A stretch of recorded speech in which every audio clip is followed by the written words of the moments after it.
Our national network provides support to grassroots community groups, nonprofit organizations, and municipal staff across the country who are working to animate and enhance their local parks. Programs like this webinar series aim to provide communities with the tools and inspiration they need to animate and improve their city parks, to facilitate information exchange and peer learning between Canadians, as well as bringing innovative city park ideas and projects to life through new partnerships and research. In this way, Park People supports individuals like yourself, park enthusiasts, grassroots community organizations, NGOs, municipal staff, and park professionals, and supports your work to foster healthier and more vibrant community green spaces. So we've got today's webinar on building your media profile. We have two experts on this topic who are going to be leading us in the conversation today. First, I'd like to introduce Anthony Westenberg. Brings a wealth of experience to this topic and has a vast and diverse professional history, including work as a communications liaison to the Species at Risk file with Environment Canada and professor of public relations at Humber College, just to name a few. Anthony led the communications, PR, media relations, and outreach that helped establish Evergreen as a world leader in urban sustainability. He is currently head of marketing and communications at the York School in Toronto. Hello and welcome to Anthony. Hi everyone, it's great to be here. Thanks for inviting me. Great, welcome. And we also have Jody Lastman, who leads Park People's communication and marketing, including our continuously growing social media presence, newsletters, and sponsorship relationships. Jody curates and writes for content for Park People's blog to keep people coming back to our website and engaged with meaningful stories that keep you inspired. So I'm going to welcome Jody and move to the next slide. Hi, everybody. Thanks for being here. Am I allowed to say that it's a huge honor to be here with you guys? Because I think Park People is great. And we think the same of you. So just to get us started, I wanted to just touch on the goals of today's webinar. Of course, it's interactive, so I want to encourage people to jump in with their questions. We have the chat panel open, and so anytime you have a question, please jump in. But essentially, we're going to talk about two stages. One is just thinking about and planning what you're going to do to connect with the media, and we've compiled some tips for that, and then tips for thinking about how to speak to the media once you've secured media attention. And so I just want to kind of throw it out to all of you who are listening and ask really in the chat box, what are you hoping to get from today's webinar with regards to media as it relates to your park group? So if you have something specific you're looking for, we'd love to hear really what you're after for today.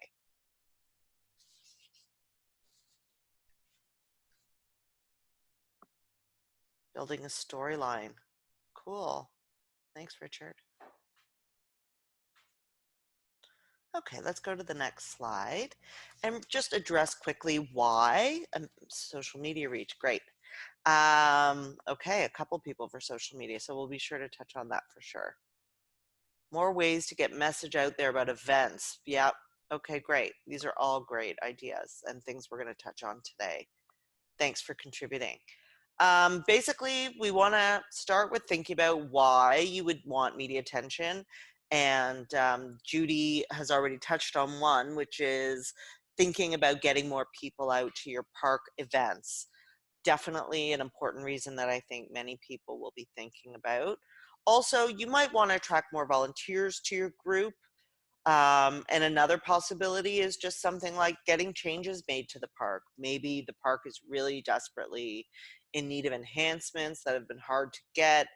Media can be a powerful tool to advocate for changes that you want to see in the park. And so as we kind of begin, I want to encourage everybody to think about what media means in 2019, because I think, you know, many of us tend to have a very conventional idea of TV, radio, newspaper, but I think we all know by how we consume media ourselves that there's a whole array of media that are much more digitally based, that are very, very critical ways in which we're consuming information today. And so just want to encourage you to think about digital media and social media. I see a couple of people in the chat box have mentioned social media. That's definitely a growing area where people are going to want to seek out media attention. And, of course, there's a shrinking pool out there in terms of traditional media, but there are opportunities to get some attention for your issue. So let's start out by talking a little bit about timing. And I would encourage you to think about when journalists are really looking for content and when it's most appropriate for you to promote the things that are going on in your park. So I'll use for an example, Earth Day. Earth Day is a time when we know there's going to be a lot of events going on outdoors. There might be a great deal of competition for media profile. And so, unless you've got something super interesting going on, it might be a challenging time to try and get a story out there. On the flip side, you might think about Mother's Day, and maybe there's some folks in the media who are looking for opportunities to dig up something more interesting about Mother's Day than just your typical brunch. Also, it's important to think about lead times. So, magazines are planning 3 to 4 months ahead. So, Anthony, we talked about this the other day, that sometimes you are submitting stories about winter in the heat of summer and vice versa. Long, long lead times. Radio, newspapers could be about a week ahead. And some media, like bloggers and digital media, can be as short as a day before, sending them something along. But I wanted to kind of throw the question out to Anthony about news cycles and timing. What should groups be thinking about as they're planning to send something out to media? I think that, Jody, I think you touched on everything. I do remember that time when I had to send skating pictures of people skating in the middle of summertime to today's Parent magazine. I thought that was very strange. These are some of the things you do have to think about. I always think it depends pretty much on your story, but for me, you can't talk about the Blueberry Festival in the middle of February. That's the time when the blueberries are coming ripe, because that's in August. So you have to think about cycles around your story. So you're not talking about Halloween during Valentine's Day, and you're not talking about Valentine's Day at Halloween. So what we used to do, or what we still do, is we have an editorial calendar, and we say, okay, it's Wellness Week in February, and it's Earth Week in the beginning of June, end of April. And if you put together your editorial calendar about one of the events you're going to have, and then what your particular hooks are going to be, then you have to work backwards in terms of your timing. Are there slow times when media, like I'll give you an example. Park people, we generally know that when spring comes along, journalists are hungry for like park stories. Yeah. We start to think, there's probably an appetite. If we have a good story, now would be the right time to pitch something. But are there slow times in media? I believe that, definitely. And it's also interesting too, because there are a number of people, like there are lots of journalists who go on vacation in August as well. So all of a sudden the journalist pool shrinks just when you want to start telling your story. So there are slower times. In Holland, they call that the cucumber time. So there are slow news cycles. That's right. The other thing that you should also think about too is that there are also very, very busy times as well. Like during the election, if your park issue was not on the radar of anyone who was running for parliament, then you wouldn't have gotten that much press, or it might have gotten political, or something happens south of the border and it takes up the whole front page. So you could have a great story and a great idea, and then there's a tidal wave of news that takes it over. So these things can happen. Okay, thanks. So just wanted to flip over to thinking a little bit about what you should be doing long in advance of when you have a story to tell. And that mostly comes down to tracking media. You want to be keeping your eye on media and keeping up lists. even just in a simple Google spreadsheet or in a document where, you know, you're watching who's writing about parks, who's writing about the different angles that you could be featuring about your park. So maybe your park does a lot of food events. Who are the food writers who would be sort of attracted to a food event in the park? Who, if you're doing art or music or design or kids content, thinking about who are the local and national media who write about those things, and simply knowing who they are is super helpful.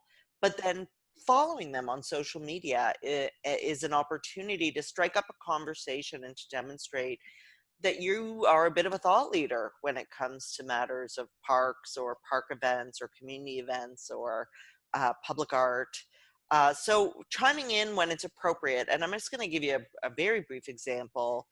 When Park People did its conference in Montreal in June of this year, we already knew that Allison Haynes was the English newspaper person to talk to about parks, because we had been watching her social media feed and following keywords in Google, and saw that, you know, when the time came and if there was an opportunity, she would be the person to speak to. And so when the conference came around, we immediately reached out to her. We knew the stories that she was interested in with regards to First Nations and reconciliation in parks, and referenced those in our short note. And she right away was interested in the conference, which was, you know, really incredible. And she came out and covered it in the Montreal Gazette, which was a real win. So, you know, these are great opportunities. I wanted to just ask you, Anthony, about your techniques for tracking media. You know, these are largely, the people on the line are smaller grassroots organizations, so they don't have big, expensive social software platforms that they can access. What's a simple, informal way for a nonprofit or a volunteer? Well, I guess I wanted to start the conversation by asking if any of the attendees are following any journalists or urban planners or anyone like that on social media themselves. Like, for example, I follow Sean McAuliffe. He is the editor of Spacing Magazine. He always talks about cross-country skiing with Tom Thompson in his, you know, in the wintertime. He he writes weekly for the Toronto Star. So that if you know a little bit about their personality and what their interests are, then that's always a way to get into the conversation. So are there any attendees who are already following people who are, I want to say, like-minded in wanting the same goals that you have as well? Let us know if you are following media and what you're doing um, to keep track of people on your social media feeds, and who are writing different, um, who are using different platforms. There's just a quick question here about what social Yeah, media is best to that's a use good. for following journalists. That's a great Well, question. I have a thought on that. So I think I always like the urban planners. They always love to be on Twitter, and the people who are very image rich, and I almost want to say the younger crowd. They like their Instagram, and so for example, if my audience is Narcity, then I would probably try and follow those people on Instagram. But if I'm trying to reach CBC Metro Morning or anyone like that, or Sean McAuliffe, then as an example, then I would probably do that on Twitter. So I try and follow them on both platforms.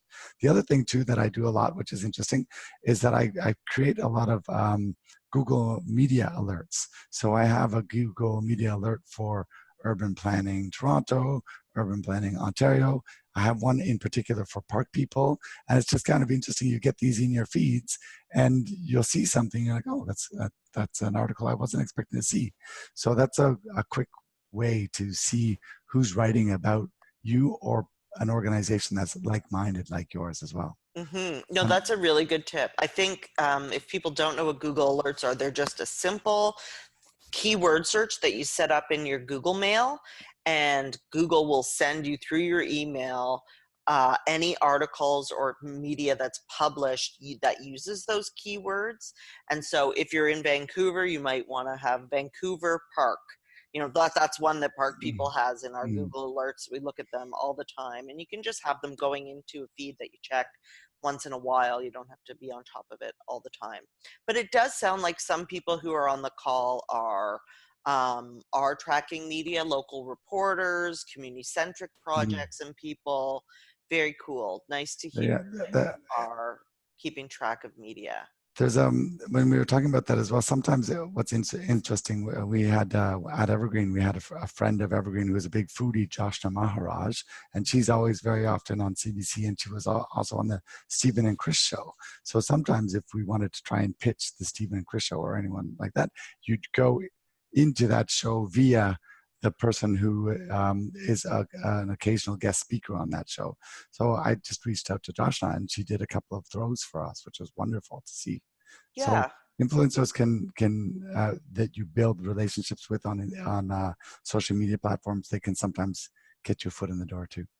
Yeah, that's very interesting. And I saw a couple of people in the chat mention city councilors.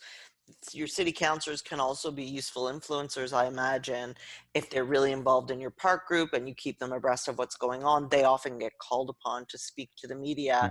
And so if they're, up to speed on what's going on in the Yeah. park, they might be really good spokespeople Yeah. too.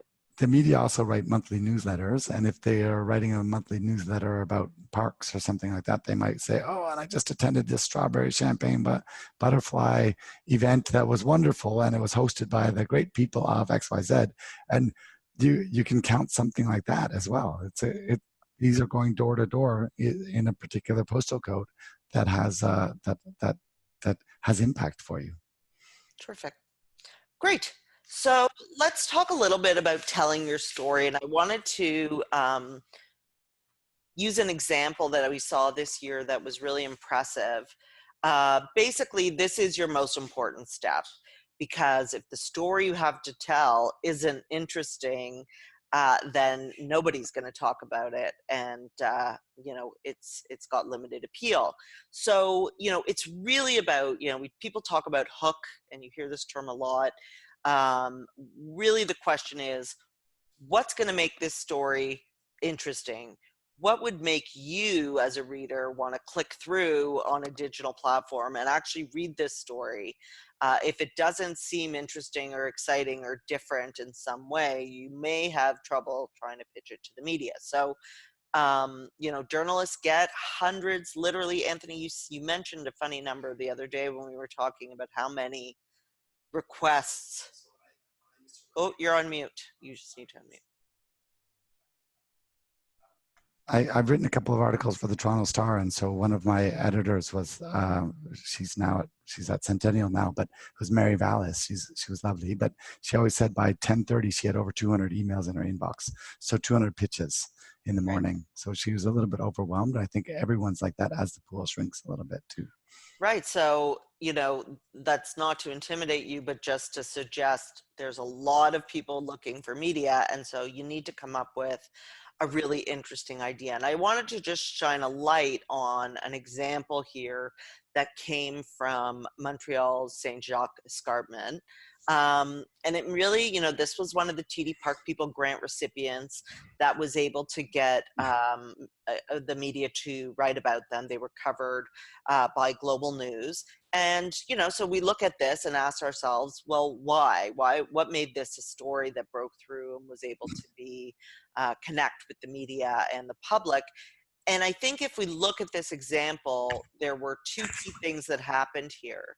One is that this event really piggybacked on the popularity of bird watching, and it makes reference to bird watching being one of the fastest growing trends in Canada, which in fact it is. And so that really made it, as a journalist, you probably look at that and think, oh, well, if bird watching is super popular, then lots of people are interested in it, then I want to write about it. And then the second layer that this example added in was Mother's Day. So again, it's an unusual event to have a bird watching event on Mother's Day, but it's something different for people to do. And people are always looking for interesting alternative events that aren't, what everybody else is doing. And so you put those two things together, and there you have a powerful story. So I thought that was quite insightful on the part of the group to think about bird watching and the important trend as kind of the lead hook on the story. And then add that to the timing of Mother's Day as well. So that's Right. great. Wonderful.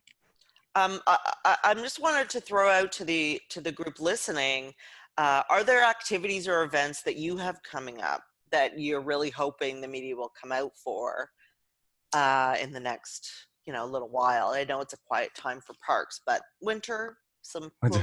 I am going to be trying to make some winter camping pitches in the next little while, because some of our students are going winter camping, which is Oh, kind wow. of fun. So there are so many people moving into, like, so many kids living in the city. Is winter camping still relevant? So I think that's going to be my pitch. I wanted to ask a question. I see that Richard has written something about a military, as some people that they reach out to. And we once did I tried to get a story told about a garden that was planted for a pilot that had crashed, and the garden had a number of stones, and the stones were laid out in the missing man formation. So when airplanes come back, if someone's been shot down, then they fly back in the missing man formation. And so these stones had been laid out, and I pitched this story around Remembrance Day to many places, and I couldn't get any traction. Nobody was writing about it. So I wrote the story myself, and then put it on our website, and then all of a sudden it did get attention. So sometimes if you don't get the attention from the media, write the story yourself, put it on your platform, and then shop it around, so to speak. It was a beautiful story, and I was expecting it to really get picked up, but it didn't really get picked up quickly. Great. There's some really neat comments here that people are sharing with regards to events they have coming up. It makes me think Christine has talked about the park being revitalized and reopening. So my first instinct is, you've got to kind of develop the idea around the reopening in a way that would be enticing to the media, because obviously, it's a wonderful thing for your community. That's not to diminish, the work that you're doing, but to really ask yourself, what can we do in this reopening? Who could we have there? What kind of activities could we have that would make it a little more interesting or different? Or what day? Like, is it Mother's Day? Is it Earth Day? Is it, who knows? You could come up with any day and do something interesting. I have some questions. So food is always a big thing that brings people out, and food writers are always interested about something like that. So if your neighborhood is very, very multicultural, you could do a potluck or something like that and talk about the foods in the park, then how the park brings everyone together. The other thing I was thinking about when I read that, I was like, while you're revitalizing the park, in restoration, sometimes you come across things like old toys or old time capsules or just something like that.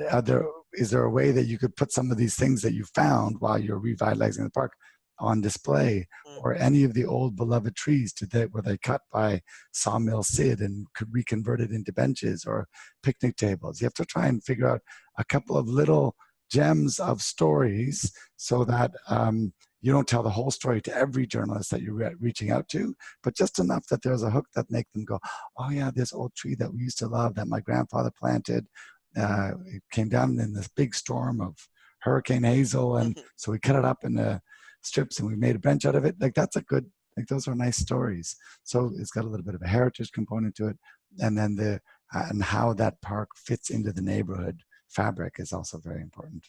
And then if you get an MP and an MPP to come, and a counselor, then they'll always write about it on their feeds, and then maybe even sometimes they'll step up.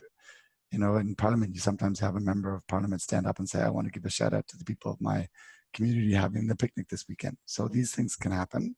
And then on CBC every Saturday, they do you can call into that radio show, and you leave a message behind, and then they'll say, oh, there's a big festival going on in Brampton, or this is going on, or that's going on, where you invite the community to come out. One other thing, I see Judy's event coming up about a bird festival in May at Sam Smith Park, about giving away native trees and bird-friendly shrubs. Like, that immediately makes me ask the question, like, what is a bird-friendly shrub? What makes a shrub bird-friendly? And thinking about someone like Mark Cullen, or, because we talk now about pollinator plants, and that seems to be a kind of we think about pollinators and what native plants are going to be appealing to them.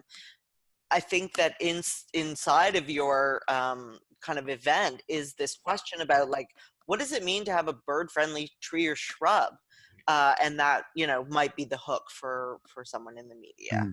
The other thing that I think would be interesting for that one for Sam Smith Park is that well, one aspect is you've got Humber College right there. So there's a magazine. You get, and there's a bunch of students studying journalism. Get a couple of them to come out, speak to the professor, and get them to have a bunch of students come out to write it, turn it into one of the assignments. The other aspect is like, I don't know if Tilly and Durables has a website that's got stories on it, but offer Tilly and Durables that you'll write them a story with pictures, and then they'll put it on their website. So they're giving you that third-party endorsement. And I do think that there are lots of other places that you can get your story told. If it's not in the print, then on different websites, like the Mountain Equipment Co-op website, the business improvement area of by Sam. I can't remember the name of the business improvement area there, but they'll write up something. We're doing a partnership right now with the St. Clair BIA, and they're looking for the voice of youth. And I'm going to start feeding them some articles about what the city looks like through the eyes of students. So that's the way that you can try and just embed yourself deep. There's a great big dog walking park there too.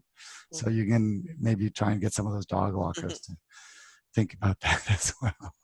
Dogs and birds. Let's see how well they get along. Bird dogs. Well, sorry, no, go ahead. There was, when Humber College was a sanatorium, there are some the pigeon, what's the name, the passenger pigeon. There were flocks and flocks and flocks of them. There are lots of plaques in the heritage department of Humber that talk about how the sky was dark with all these passenger pigeons and how they all got shot down and you know, decimated, so to speak. So you could say that Sam Smith Park is a place that's bringing back the birds. Bringing back the birds. So that's a tie-in also to the heritage component. Right. So we've just updated our list of birds seen in the park from 85 to 123. Yeah, I mean, I would, you know, immediately my mind would be like, is there an interesting species in that new list that you would want to kind of draw out of the story? Maybe a species that hasn't been seen for 25 years in Toronto that, you know, would be a good one to highlight. Like, it's just about building that interest component. I think, you know, I don't know if in and of itself, but whether the number is going to be interesting, but what's inside that number that could kind of draw the attention of readers and media. Yeah, so for John, for me, when I think about that, I just 2 weeks ago or something like that, they had a big IUCN biodiversity convention that talked about how bird species were shrinking and getting smaller. So if you spotted so many of them, how if went from 85 to 123, could be a good news story. But say that there's a big developer somewhere that's taken out a lot of habitat, and then a lot of these birds could be refugees because they used to go to this one particular habitat that doesn't exist anymore, and now they're in your habitat. So you have to think about it from both of those angles. But I would take the new biodiversity numbers from the IUCN that just came out 2 weeks ago, and then I'd look at your numbers, and then I try and use your numbers to tell the bigger story. So you're giving a micro snapshot of a macro problem, challenge, and this could be a great news story, and it was super inspiring. So that's how I would look at that. Terrific. I think you draw on an important point too, which we've talked about before, which is you got to bring it into the present tense. Like, why is this relevant now? Yeah. Right. So in terms of the Mother's Day story, the now was that bird watching is a huge trend, and it's Mother's Day. And the birds are coming back. Right. Because it's spring. Right. Yeah. So, you know, I think that's just an important thing to think about. We recently published our Canadian City Parks report, Park People, and one of the stories was about climate change. And when Toronto took the step to declare a climate change emergency, we kind of saw an opening to push that story out to the media, made it relevant in a way, connected to something else that was happening in the world, that made it kind of a meaningful time to push it out. That was a very interesting article. I like that. So I want to move to talking about the approach. what are the steps that you need to take to be ready to talk to the media? So we're going to talk a little bit about media advisories. Are a simple tool to have ready at the ready when you approach media, so that you can send a simple like who, what, where, why, when, how about your event, so that they can, in very simple terms, the media can see what the opportunity is, where it's happening, when it's happening, and all those details.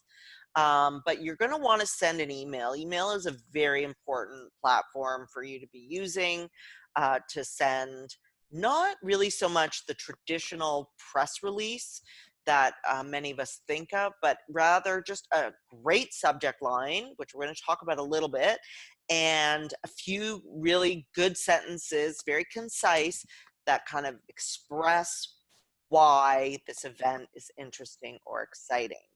Um, so have your talking points ready when you call the media or send your email, and think about visuals. If you did this event last year and you have some gorgeous pictures that you can send along as a kind of a teaser to the media, or maybe media who can't come might use those photographs this time around. But I want to really think about, what it is you want to say in the kind of concise opportunity that you have to communicate with media.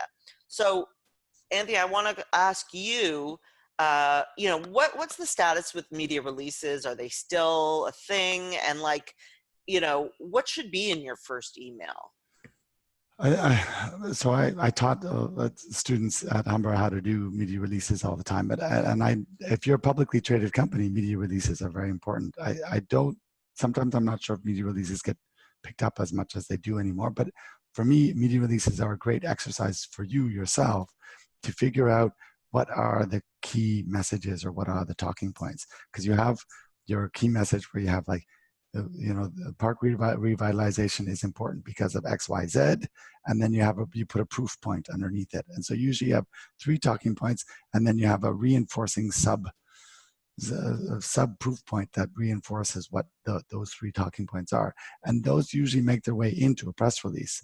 And so that's why I always think of a press release nowadays as an internal document to have on the side of your desk, when after you've sent out your pitch, then you follow up a few days later with a phone call, that you have those talking points beside you, so that when you call nervously picking up the phone, that you have that anchor to hold you down, like not to hold you down, but to keep you grounded. So yes to media releases. Sometimes the journalists will say, send me the media release. I do think a media advisory is an invitation to come to an event, and for park events, that's the most relevant here, because sometimes a journalist will say, "Oh, that's interesting. Can you send me the media advisory?" And that'll help them send out the truck or send out a beat reporter to go and cover it. Great. So if they ask for that, you want to have it ready and not have to draft it after somebody's asked for it. The short answer to my long one. Terrific. So just want to talk about the elements of your email or your media advisory. Let's talk about subject lines a little bit. And I know, Anthony, you have some experience with this, but the importance of a subject line and what should be in the subject line of your email. I think that a journalist will always say, if you ask a journalist what makes news, then they'll say, I'll know it when I see it, which is really frustrating, because you want to know what the secret recipe is. So I never really know if there is a secret recipe. I just think that if I see the cover of a book and I pull it off the shelf and I go, oh, that's something I want to know more about, or I want to open up the page to read more about it, that for me is a killer subject line. So I just put in, "Welcome to Canada, here are the keys to your Zamboni." That was a pitch that I had sent to Katie Dobbs at the Toronto Star many, many years ago. And she wanted to know more. And it was about some colleagues of mine who were, Ivan was one of them. They were new Canadians, and they were our facility managers, and they were driving the Zamboni, and they were from the Caribbean. So that was, Katie loves people stories. So that's why I sent that one to her. Mm-hmm. And I sent it to her the people, I knew that she was a journalist who loved people's stories. So that was the hook to get her to think about it.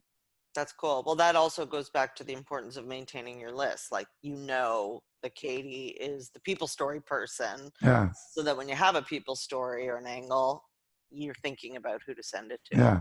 But it even goes so far as to say, like, CTV, Anwar Knight, it's great to know if he's got children. And because then you'll say, oh, I've got a great story about inner city kids from St. Jamestown learning how to bicycle or learning, and then you call him up, and he's always outdoors and active, and he loves doing those types of visually rich activities with kids because he's got kids. Awesome. So again, your email should be short, but very concise and full of the important information, as well as kind of selling the hook to your story. Have your talking points ready, and again, any visuals, any data, back to the bird watching story about the importance and rising trend of bird watching as an activity.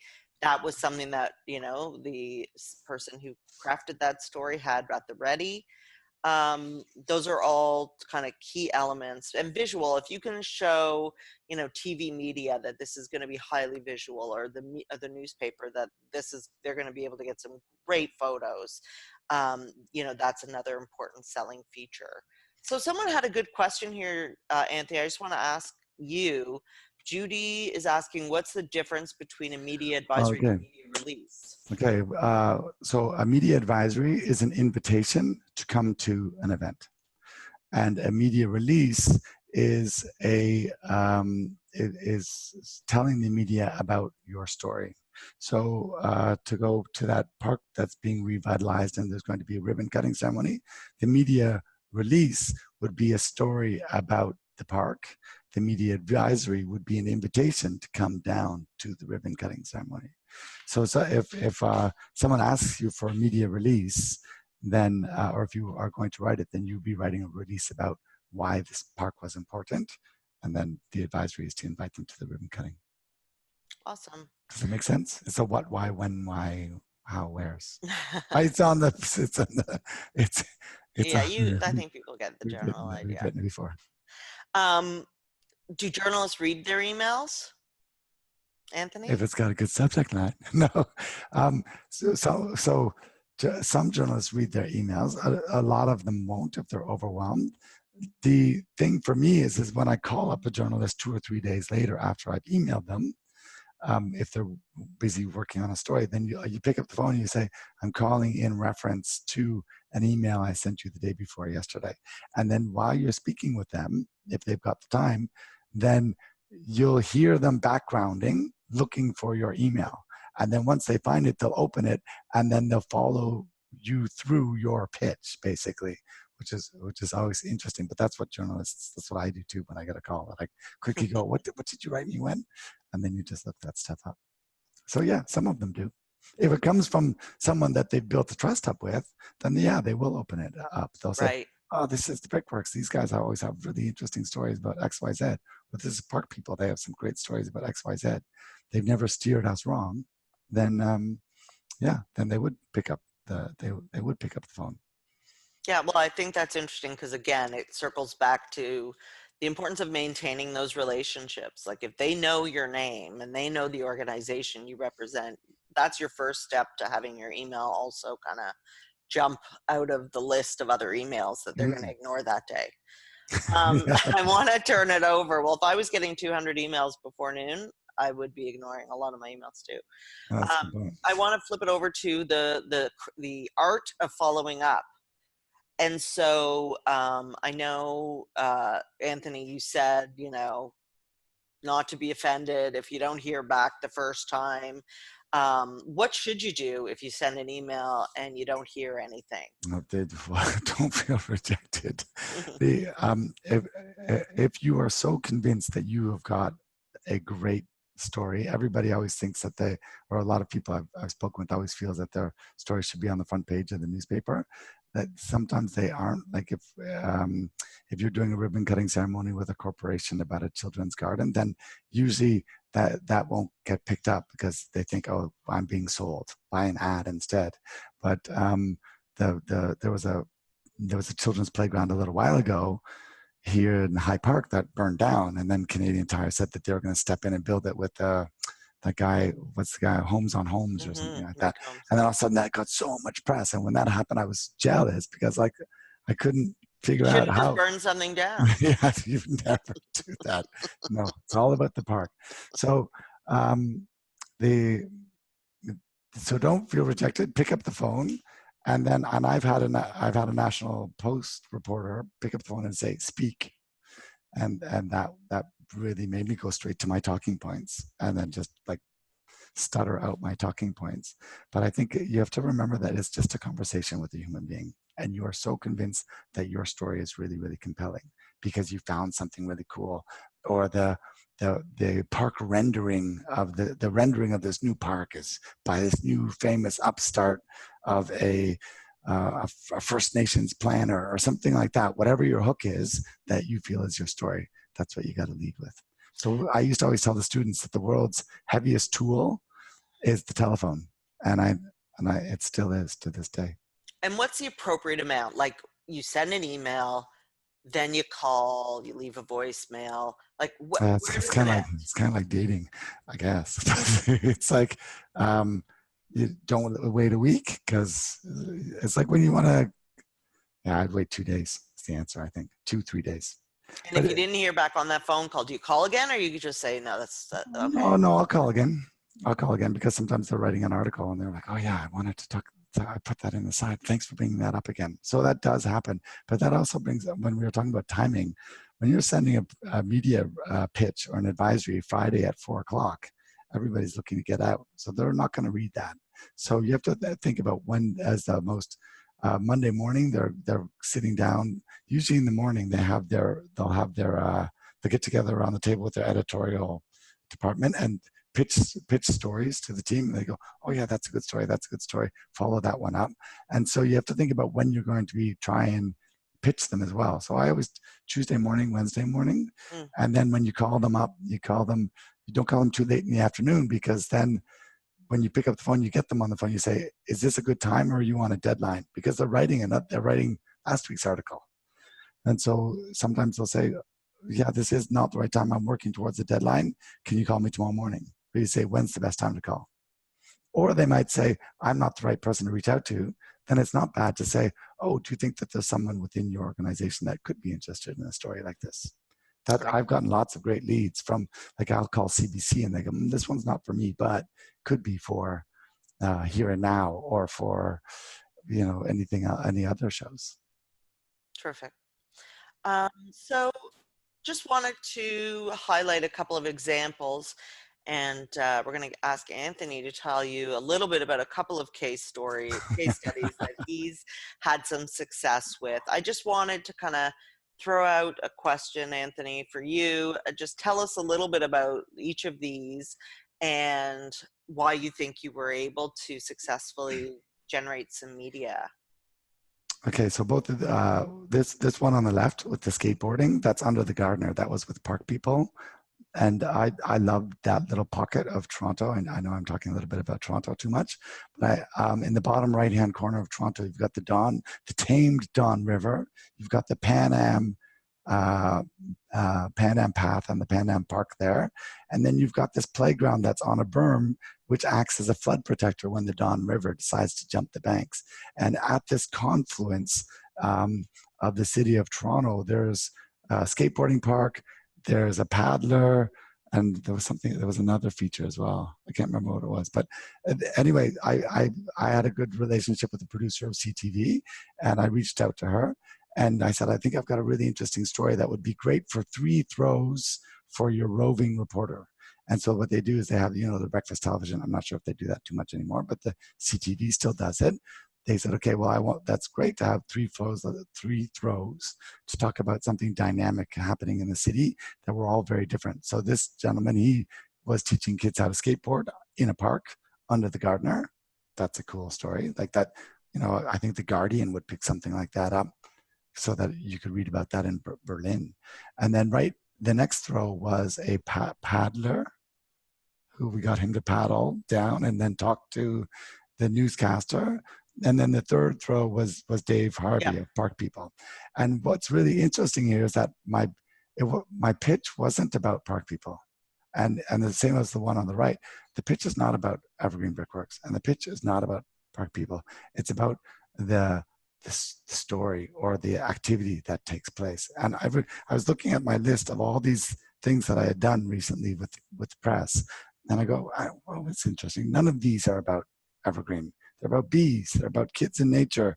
They're about food, and that's the exact same thing here. This Zamboni story was a great way to get people to come down and take a look at the site and know that there was a skating rink there, but it has nothing to do with the brickworks. But it does have something to do with what makes a livable city. And a livable city is a city that's for everyone. And so here's Ivan and these guys.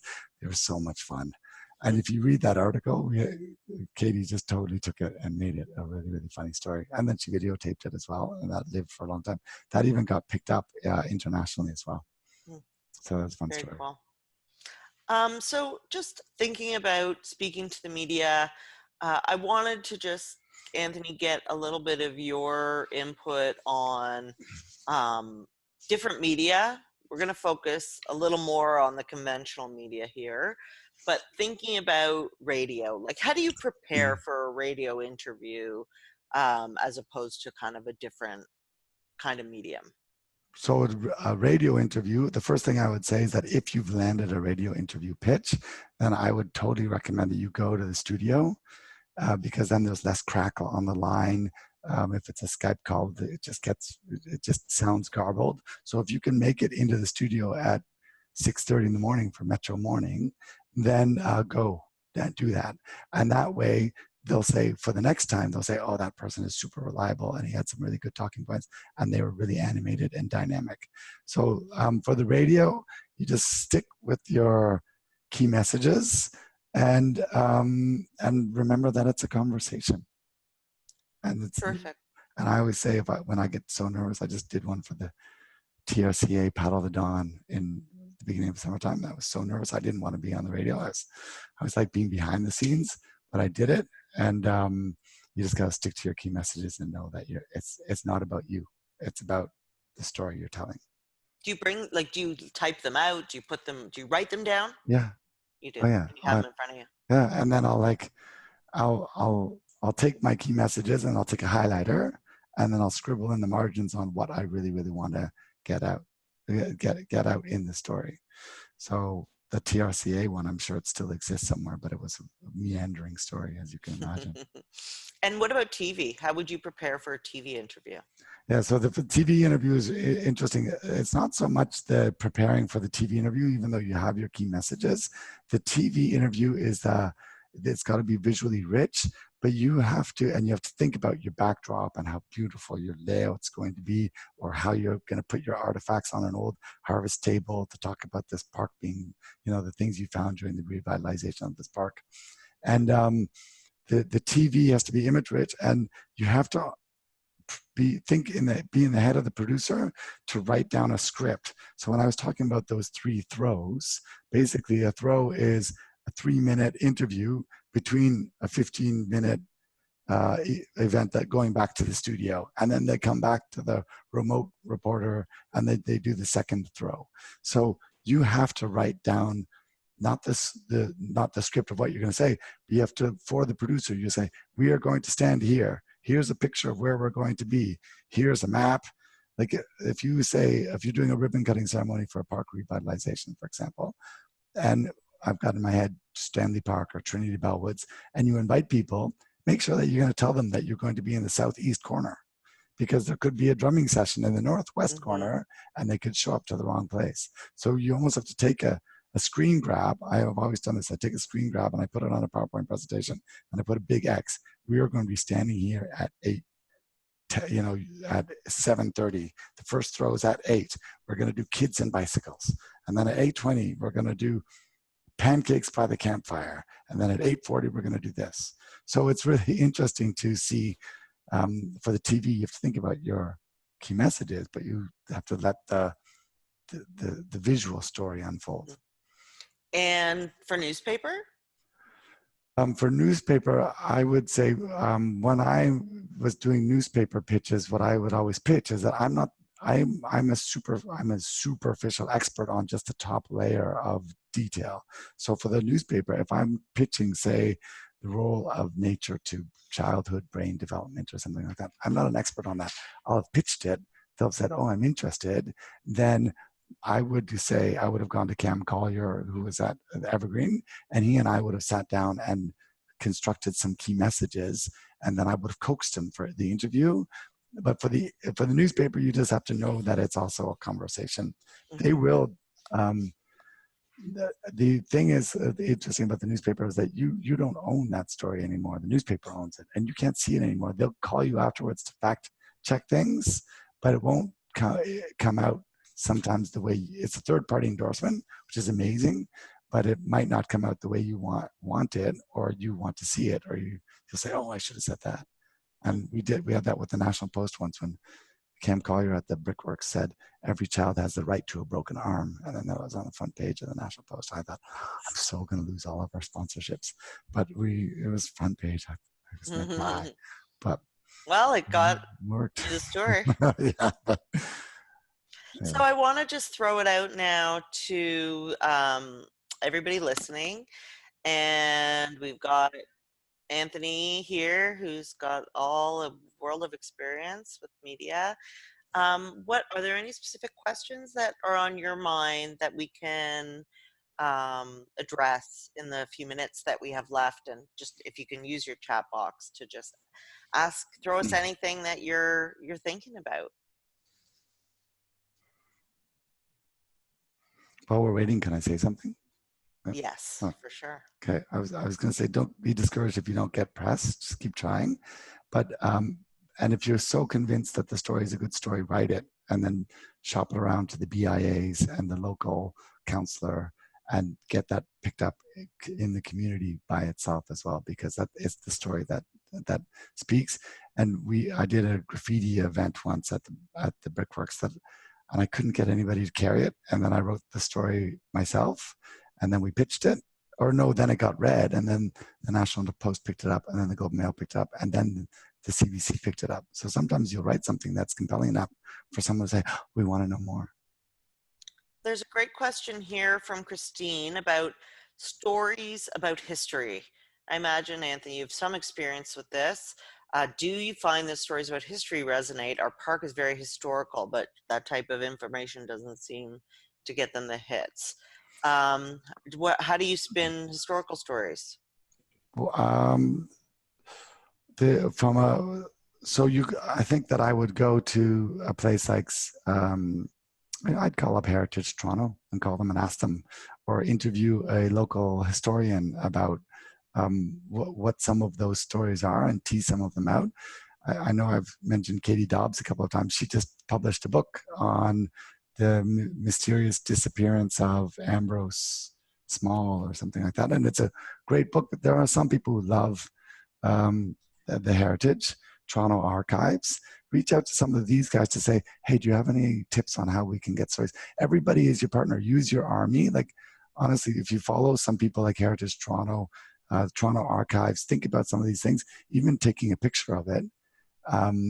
There are some people out there on social media who will take an old picture and then a new picture and then try and blend them together, and reach out to them to say, hey, here's a story, or I want to ask you, how do you think that we could get it out? Just ask these questions.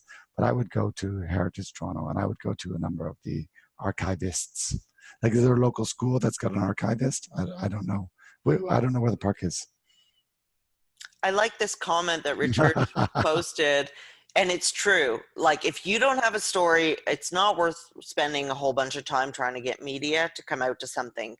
I also think, and it's worth thinking about media when you're building your event. I mean, you don't want to build your event for the media, but is there an element or an aspect that you can build in that would make it a little bit more interesting and probably would attract more people to the park, regardless if it had something a little different, happening that day.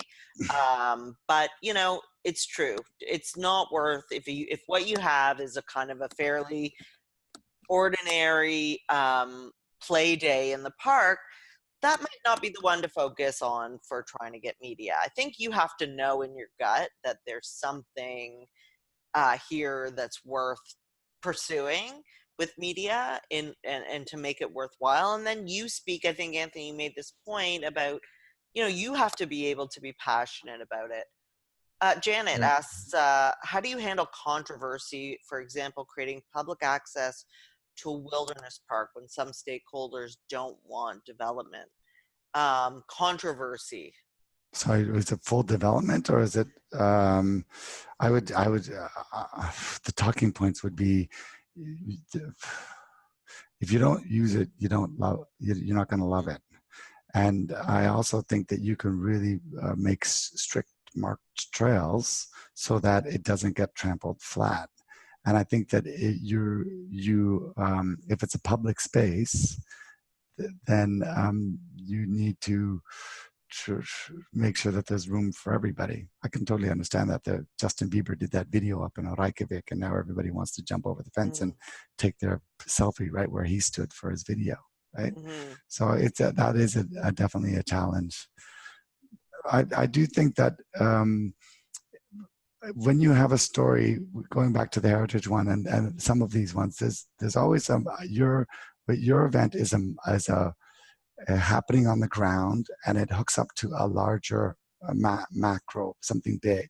So sometimes it's good to follow journalists who write about, like the Meadoway. That Meadoway, a linear corridor, got so much press, and go and look at who some of the journalists were who wrote about that. And those are some of the journalists that you should start following and then reach out to and calling them up as well. So it's the heritage, it's the macro and the micro linked together. But the development one, I think that you got to try and make 80% happy. There were lots of people who didn't want the brickworks to be built, and they didn't want the switchback to happen behind from Chorley Park down into the valley there.